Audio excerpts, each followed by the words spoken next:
El texto bíblico para este mensaje se halla en la primera carta de Pedro, capítulo 3, versículo 8. Primera de Pedro 3, 8.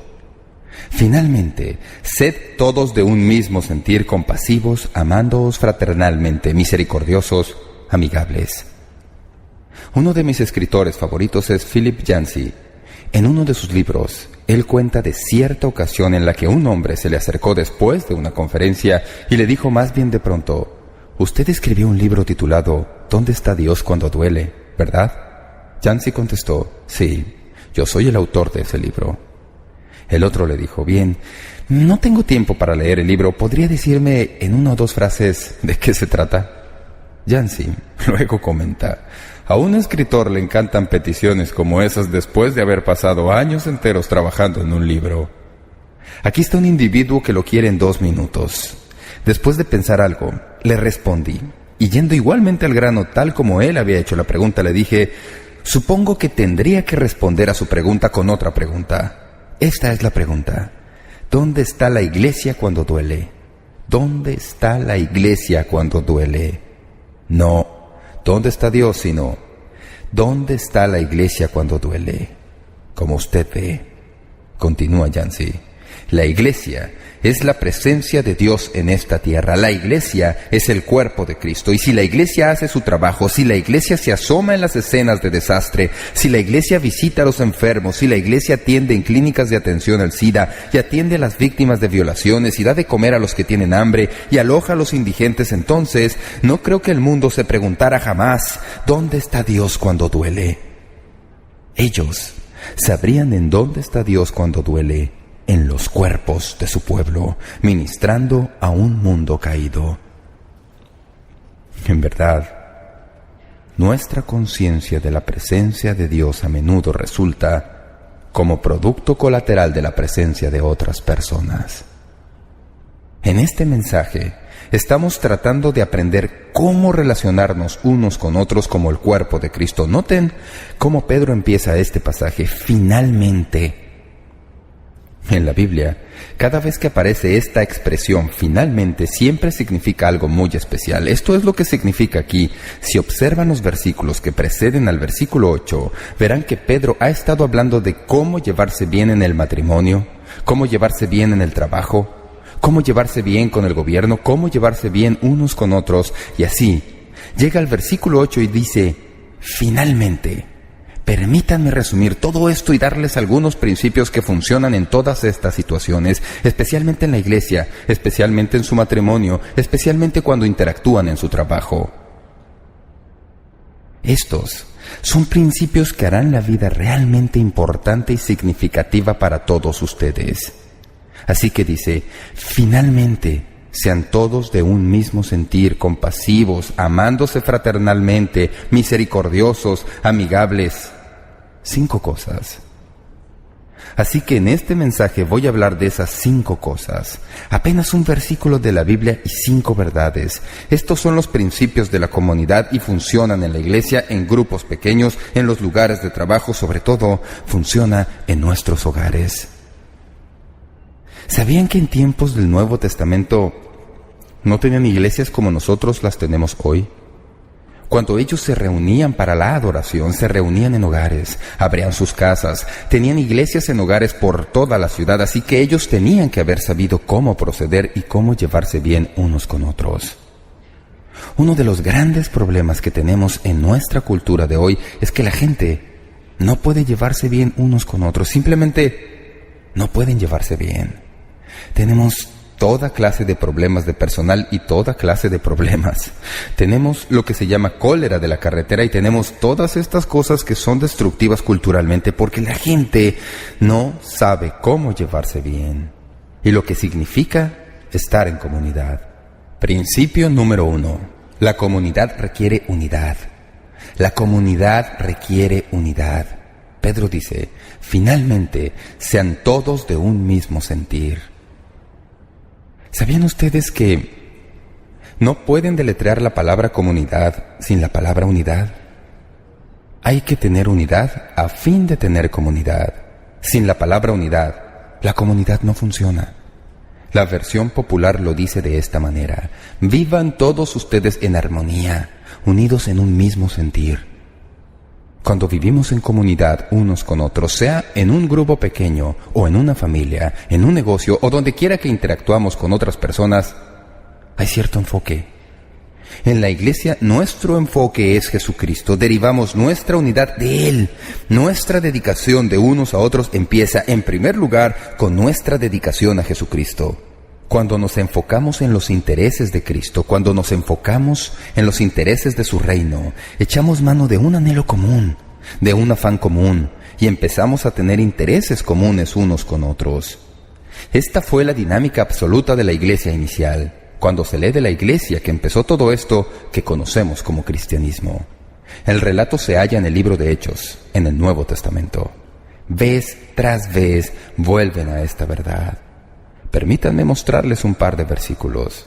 Hechos 2:46. Y perseverando unánimes cada día en el templo. Hechos 4:32. Y la multitud de los que habían creído era de un corazón y un alma. ¿Cómo fue que la iglesia, en el libro de Hechos, creció a varios miles en pocos días? Tenían un enfoque, tenían un propósito, tenían un mismo sentir, estaban de acuerdo, y la dinámica de esa unidad es increíble. Quiero cerciorarme de que entienden lo que quiero decir por unidad. Unidad no es uniformidad. Uniformidad quiere decir que todos se vean igual. Ahora, ¿no sería eso horrible? Venir al templo el domingo por la mañana y al entrar, todos se vean como si fueran clones. Muchos piensan que eso es lo que debe ser el cristianismo, que todos se vean exactamente igual, con la misma ropa, con el cabello recortado de la misma manera. Tuvimos un periodo en el cristianismo cuando esa era la manera de pensar, ¿verdad? Si no te has rasurado, no puedes ser salvo. ¿Lo recuerdan? Así eran las cosas. No es de esto de lo que se está hablando aquí. No se está hablando de uniformidad, ni se está hablando de unanimidad. ¿Saben lo que es unanimidad? Que todos digan lo mismo. ¿Han estado alguna vez con personas en donde todos dicen lo mismo, que es casi como un estribillo? La unidad no es cuestión de eso. La unidad es algo que brota de corazones que están unidos en su amor por Jesucristo y su palabra. Esta es otra manera de recordar esto, y este es un principio muy importante. Presten atención. Si nos concentramos en lo que sabemos, acabaremos divididos. Pero si nos concentramos en aquel a quien conocemos, nos uniremos. Así es como funciona el cristianismo, ¿verdad? Nos concentramos en aquel a quien conocemos, y nuestra unidad está en Jesús y en Él. Eso no quiere decir que todos tengamos la misma opinión, no quiere decir que todos concordemos en todo detalle de todo tema. ¿Quién va a querer estar en una comunidad en donde toda persona concuerda en todo? ¿Qué vida más sosa e insípida sería eso? Usted y yo podemos discrepar en ciertas cosas, pero si somos creyentes, no concordamos en todo detalle, pero no amamos al mismo Señor. No concordamos en la misma manera de hacer las cosas, pero ¿no estamos comprometidos al poder del Espíritu de Dios en nuestras vidas? ¿No tenemos la misma meta de alcanzar al mundo para Jesús? Podemos discrepar en cuanto a las cosas periféricas, pero será mejor que nos concentremos en las cosas importantes. Cuando nos concentramos en las cosas importantes tenemos unidad. Esto no es tanto unidad de opinión, es unidad de corazón. Sí, discrepamos en ciertas cosas, pero tenemos unidad cuando se trata de nuestra relación personal con el Señor Jesucristo. Así que el principio número 1 es que la comunidad requiere unidad.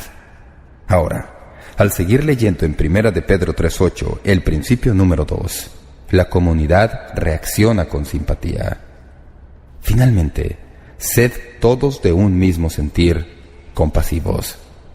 La palabra griega que se traduce compasivos aquí tiene la misma raíz de donde se deriva nuestra palabra simpatía. Compasión y simpatía vienen de la misma raíz griega. No es difícil ver que Pedro está hablando de simpatía y compasión. Cuando uno está en un grupo, para que el grupo funcione, la compasión es un principio muy importante. Compasión es una palabra penetrante en el vocabulario del Nuevo Testamento. Es una palabra que quiere decir poder penetrar en el sufrimiento de otro y compartir las cosas que está atravesando y que son difíciles a veces. Romanos 12:15 dice: gozaos con los que se gozan, llorad con los que lloran. ¿Sabe usted cómo hacer eso? ¿Hemos perdido en nuestra cultura actual nuestra capacidad para hacerlo? Nos encerramos en nosotros mismos, nos protegemos nosotros mismos, no queremos ser vulnerables y en realidad entrar en el dolor del otro. Pero la Biblia dice que para tener comunidad, la compasión es uno de los bloques de construcción. La mayoría de personas hallan más fácil regocijarse por los que lloran y llorar por los que se regocijan. ¿Ha notado eso? ¿No es eso extraño? Está invertido. Primera los Corintios 12:26 lo dice de esta manera: de manera que si un miembro padece, todos los miembros se duelen con él, y si un miembro recibe honra, todos los miembros con él se gozan. ¿Son así las cosas?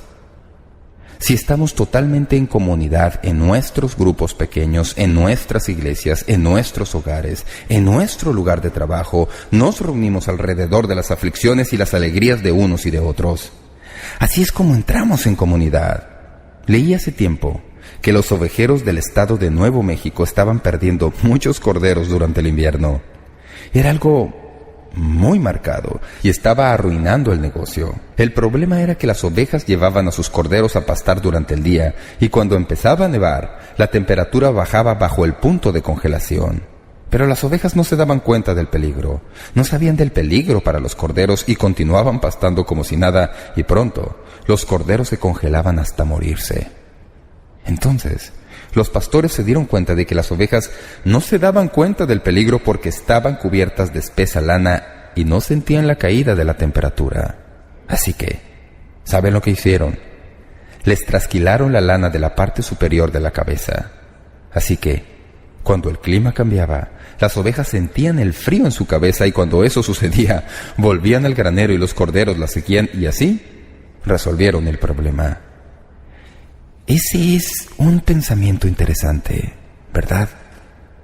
¿Sabían que Dios tiene un plan como ese? Cuando nos sentimos cómodos, cuando no entramos en el sufrimiento de otras personas, ¿saben lo que Él hace? Él nos afeita la parte superior de nuestra cabeza, nos envía al hospital, nos da un encontrón con el cáncer, nos da una oportunidad de sufrir.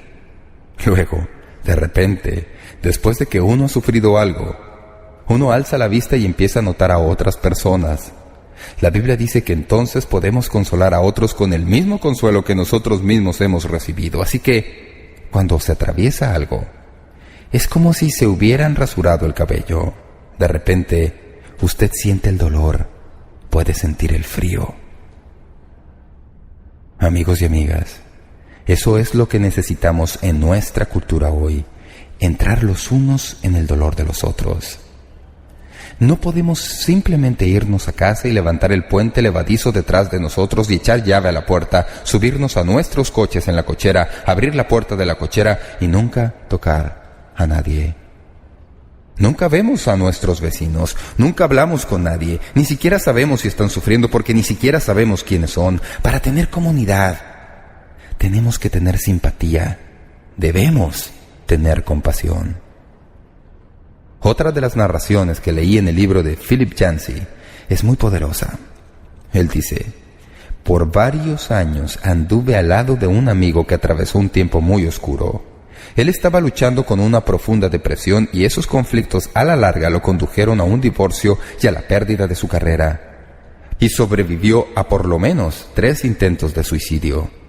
Yo me reunía con él, oraba con él y pasaba largas horas hablando por teléfono. La mayor parte de las veces me sentía inútil e impotente. Las respuestas que sugería daban lo mismo, y después de un tiempo determiné que él necesitaba mi amor y no mi consejo. Simplemente me puse a disposición de él tanto como podía.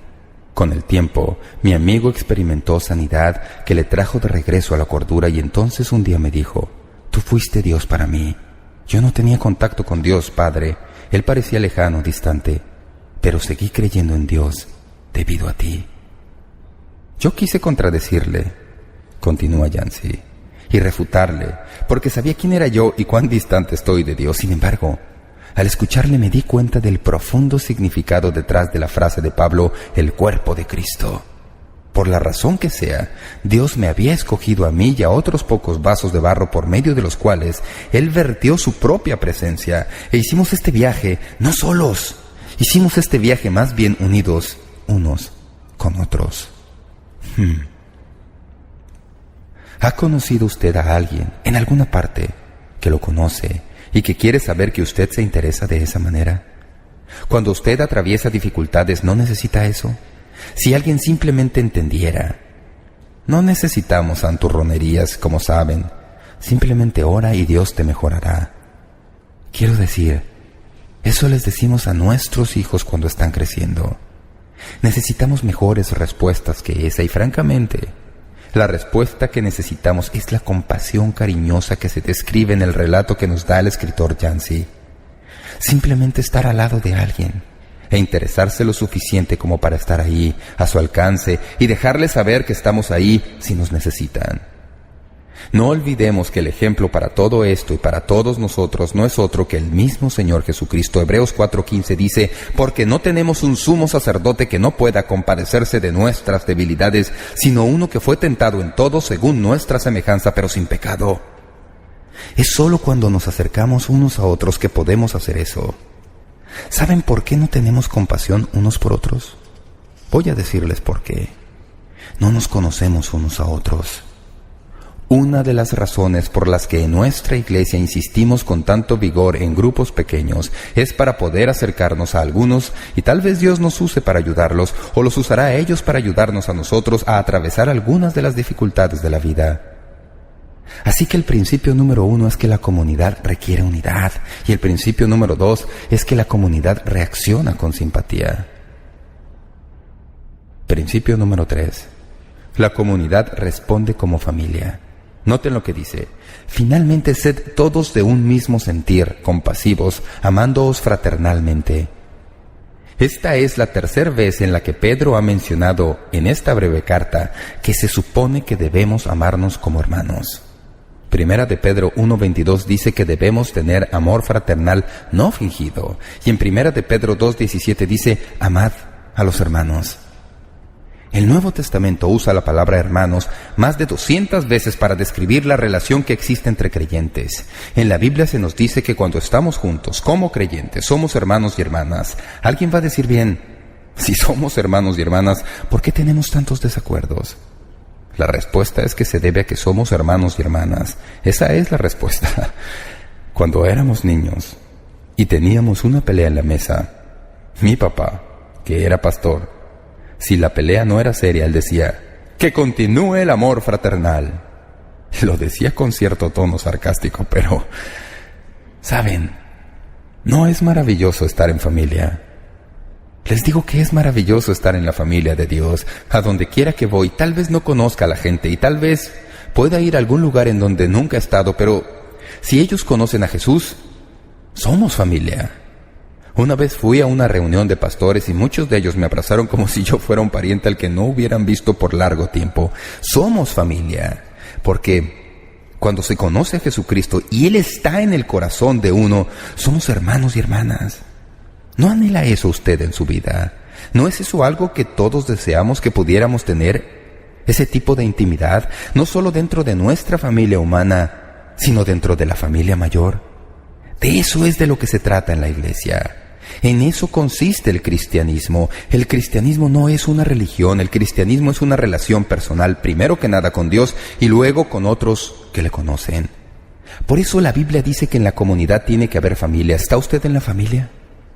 La comunidad requiere unidad, reacciona con simpatía, responde como familia. Principio número 4. La comunidad alcanza en sinceridad. Observen. Finalmente sed todos de un mismo sentir, compasivos, amándoos fraternalmente, misericordiosos. Efesios 4:32 dice lo mismo. Antes sed benignos unos con otros, misericordiosos, perdonándoos unos a otros. ¿Sabían ustedes que la iglesia de Jesucristo debiera ser el lugar de corazones tiernos? ¿Tiene usted el corazón tierno o endurecido? Usted sabe que el mundo endurecerá su corazón, ¿verdad? el mundo le volverá una persona de corazón duro, despreocupada, que pelea todos los días con el tráfico, que lucha para subir por la escalera del mundo de negocios, que lucha por los privilegios en su barrio y muy pronto no se preocupa por nadie. De corazón tierno, está bromeando. Así es como a uno le aplastan en este mundo. Pero en la iglesia, de corazón tierno quiere decir tener un corazón como el de Jesús. ¿Sabían ustedes que esa es la expresión que se usa para describir a Jesucristo en los evangelios? Es la expresión que se usa con más frecuencia para describir las emociones de Jesús cuando su corazón se conmovía. ¿Cuándo fue la última vez que usted se conmovió de corazón? No quiero decir por algo trivial, sino con el corazón partido debido al dolor de otra persona. Alguien a quien usted amaba, alguien por quien usted se preocupaba. Leí en una revista un relato de una mujer que ilustra esto de tener el corazón tierno mejor de lo que yo puedo decirlo. Escuchen. Hoy visité a una niña de 8 años que está muriéndose de cáncer. Su cuerpo estaba desfigurado por la enfermedad y su tratamiento, y ella estaba casi en constante dolor. Al entrar a la habitación quedé abrumada casi de inmediato por su sufrimiento, que era tan injusto, tan irrazonable. Mi corazón se partió. Pero incluso más abrumadora fue la presencia de su abuela, que estaba acostada en la cama con ella, con su gigantesco cuerpo abrazando a esta preciosa sufriente. Me quedé de pie, asombrada, porque sabía que estaba en Tierra Santa. Nunca olvidaré los grandes y gentiles brazos y el cuerpo de la abuela. Ella no dijo ni una palabra mientras yo estuve ahí. Ella abrazaba y participaba en el sufrimiento que ella no podía aliviar, y de alguna manera su presencia en silencio aliviaba el sufrimiento. No hay palabras para expresar la magnitud de su amor. Eso es lo que Dios quiere producir en nosotros. Dios no quiere que seamos de corazón duro, curtidos, despreocupados. No es así como Él nos hizo. Él nos hizo con un corazón conforme al suyo. Si usted quiere ver cómo es Dios, usted tiene que estudiar la vida de Jesús y observar que cuando Jesús encontró sufrimiento, lloró. Frente a la tumba de Lázaro, Jesús lloró. Contemplando a la ciudad de Jerusalén y al ver la callosidad de los religiosos a los que había venido, la Biblia nos dice que Él lloró. ¿Cuándo fue la última vez que nosotros hicimos eso?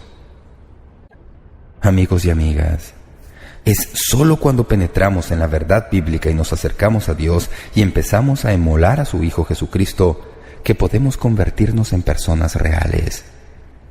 Usted no puede llegar a ser una persona real por cuenta propia. Usted necesita que otros vengan a su lado y le ayuden en este aspecto. Muchas personas de nuestra congregación nos dicen que las experiencias de grupos pequeños es lo mejor que hayan tenido jamás. Que es lo más parecido a una familia, lo más parecido a una comunidad que refresca sus vidas. Pero cuando empezamos estos grupos pequeños hace varios años, mi propósito era entrenar a algunos que acudieran a los grupos pequeños como aprendices. Luego, cuando la sesión del grupo se acabara, después de un año, entonces los aprendices saldrían y empezarían nuevos grupos. ¿Saben cómo resultó eso? Fue un fracaso absoluto y abismal. No funcionó para nada. ¿Saben por qué? Cuando la gente pertenece a un grupo pequeño y se les empieza a decir que tienen que dejarlo y empezar otro grupo, ¿está bromeando? Usted está simplemente rompiendo una familia, destrozándola. Cuando finalmente comprendí eso, lo dejé por lo sano. Pero tenemos que empezar nuevos grupos. Finalmente logramos hacerlo de otra manera, porque cuando las personas realmente hallan comunidad como se supone que debe ser, no quieren dejarla, porque es lo que cumple la necesidad que Dios ha puesto en nuestro corazón. No hay nada como eso que pueda tomar su lugar. Así que, cuando finalmente uno lo encuentra, no quiere soltarlo hasta que se llegue al lugar en donde uno tiene el deseo de que otras personas también hallen lo mismo. Así que el principio número 1 es que la comunidad requiere unidad. Número 2, reacciona con simpatía. Número 3, responde como familia. Número 4, se extiende con sinceridad. Y este es el último. Principio número 5, la comunidad refuerza la humildad. La última expresión del versículo es amigables. En 1 de Pedro 5:5 hay un breve comentario sobre esto, y esto es lo que dice: igualmente, jóvenes, estad sujetos a los ancianos y todos sumisos unos a otros, revestidos de humildad, porque Dios resiste a los soberbios y da gracia a los humildes. Para tener una comunidad real, uno no siempre puede salirse con la suya. Ni siquiera se puede hacer eso en la propia familia, ¿verdad? ¿Se sale siempre con la suya en su casa? No, no es así, lo sé. Yo no puedo siempre hacer las cosas solo a mi manera en casa. Así que usted no siempre puede salirse con la suya. La Biblia dice que cuando se está en comunidad, se tiene que aprender cómo ceder. Hay que aprender cómo ser flexible. Hay que aprender cómo darles campo a los demás. Romanos 15:2 dice: cada uno de nosotros agrade a su prójimo en lo que es bueno para edificación. 1 Corintios 10:24 dice: ninguno busque su propio bien, sino el del otro. Filipenses 2:4 dice: no mirando cada uno por lo suyo propio, sino cada cual también por lo de los otros. Así es como se ve la comunidad. ¿Están ustedes captando el cuadro? Es unidad, es simpatía, es familia, es sinceridad y es humildad. Con razón, cuando la iglesia se inició, creció en forma explosiva debido a la dinámica de los grupos pequeños que eran parte de la iglesia inicial. Eso es lo que Dios quiere hacer en nuestra iglesia, en nuestros grupos, por medio de usted y por medio de todos nosotros que participamos en estas oportunidades. Oí un relato que ilustra estos principios. Dicen que en Brooklyn, en la ciudad de Nueva York, hay una escuela para niños con discapacidades menores de aprendizaje. El padre de uno de estos niños habló en un banquete para levantar fondos para la escuela. Y después de elogiar al personal dedicado de la escuela, exclamó en medio de su discurso: ¿dónde está la perfección de mi hijo Carlitos? Todo lo que Dios hace es perfección, pero mi hijo no puede entender las cosas como los demás niños. Mi hijo no puede recordar cifras y datos como los demás niños. ¿Dónde está la perfección de Dios? El público quedó estupefacto por la pregunta y dolido por la angustia del padre. Después de un periodo de silencio, él dio la respuesta. Dijo: pienso que cuando Dios envía a este mundo a un niño como mi hijo, la perfección que Él busca es la manera en que la gente reacciona ante Él. Luego, contó una experiencia de su hijo Carlos. Una tarde, el niño y su papá caminaban por un parque en donde algunos muchachos jugaban béisbol. El niño preguntó: ¿piensas que me dejarán jugar? El padre sabía que su hijo no era bueno para el atletismo, ni tenía buena coordinación. La mayoría de los muchachos no querrían tenerlo en su equipo. Con todo, el padre entendía que si dejaban a su hijo jugar, eso le daría un sentido de pertenencia. Así que el papá se acercó a uno de los muchachos en la cancha y le preguntó si podían dejar que Carlitos jugara. El muchacho miró a sus compañeros en busca de ayuda para responder. Al no recibir ninguna ayuda, tomó el asunto en sus manos y dijo: estamos perdiendo por 6 carreras y el juego está en la 8ª entrada. Si él quiere estar en nuestro equipo, trataremos de ponerlo al bat en la 9ª entrada. El papá quedó encantado. Carlitos sonrió ampliamente. Le dijeron que se pusiera el guante y se fuera al jardín central. En la parte baja de la 8ª entrada, el equipo de Carlitos anotó 3 carreras. En la parte baja de la 9ª entrada, el equipo anotó de nuevo y tenía 2 outs y las bases llenas, con la carrera de victoria potencial en base, y le tocaba a Carlitos ir al bat. ¿Le iba el equipo realmente a permitir a Carlos pasar al bat en ese punto y abandonar su posibilidad de ganar el partido?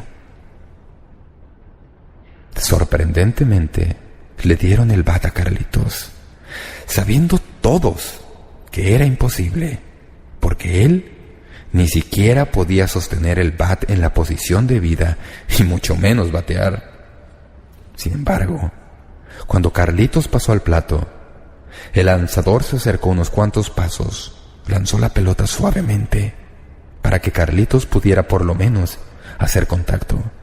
Lanzó la primer bola y Carlitos bateó desmayanadamente y erró. Uno de los compañeros de equipo de Carlitos se acercó, se puso de pie detrás de él y juntos sostuvieron el bat frente al lanzador, esperando juntos el próximo lanzamiento. El lanzador se acercó unos pasos más y lanzó la pelota incluso más suave.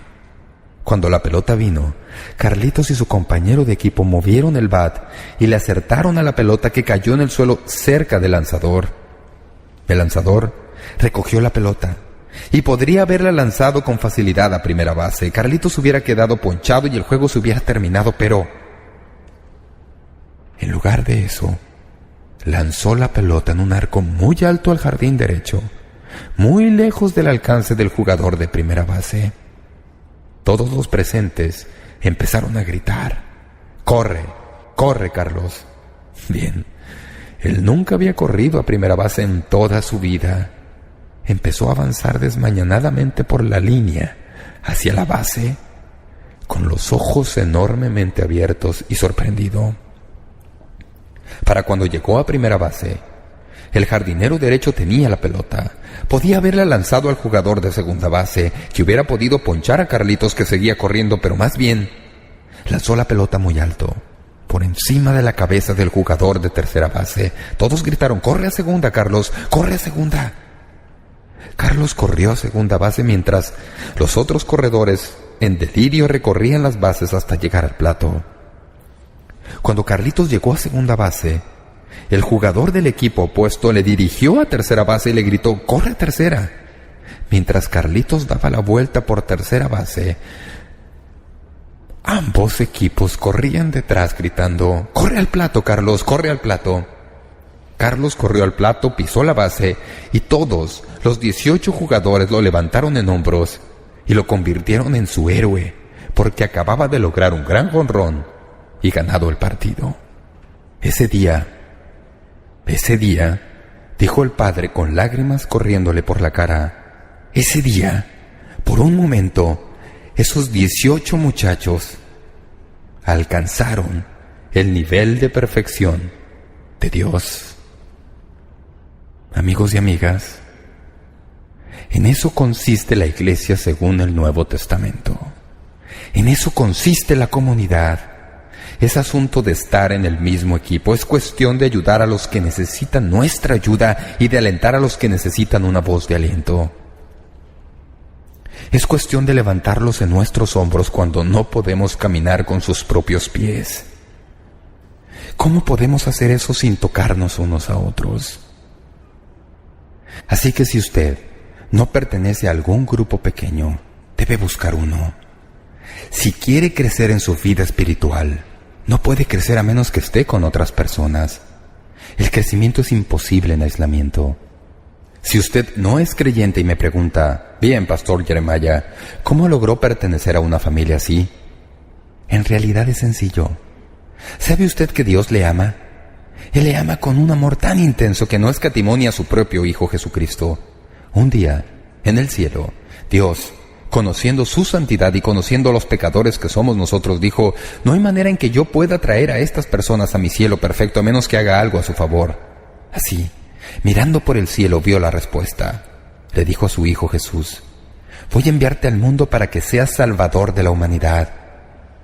Como ve, Jesús en realidad es el único que podría hacerlo porque, haciéndose hombre mediante su nacimiento, también era Dios. Era el único que podía venir y proveer un sacrificio porque es el único sin pecado. Así que un día Jesús vino, nació en Belén y a la larga fue a la cruz. Jesús pagó por la pena de todo su pecado y de todo mi pecado y de los pecados de todos los que creen en Él. Usted pregunta: ¿cómo pudo hacerlo? Porque Él era Dios. No podría haberlo hecho si hubiera sido solo hombre, pero era Dios hombre. Y como Dios hombre, su muerte fue infinita. Así que Él murió por todos y cada uno de los que creen en Él. Así que, amigo y amiga, si usted no conoce a Dios hoy, nunca lo alcanzará por sus propios méritos. La norma de Dios es perfecta. Él califica solo en base a la perfección absoluta, la de Dios. La única manera en que usted puede conocer a Dios es recibir a Jesucristo como su Salvador personal y su Señor.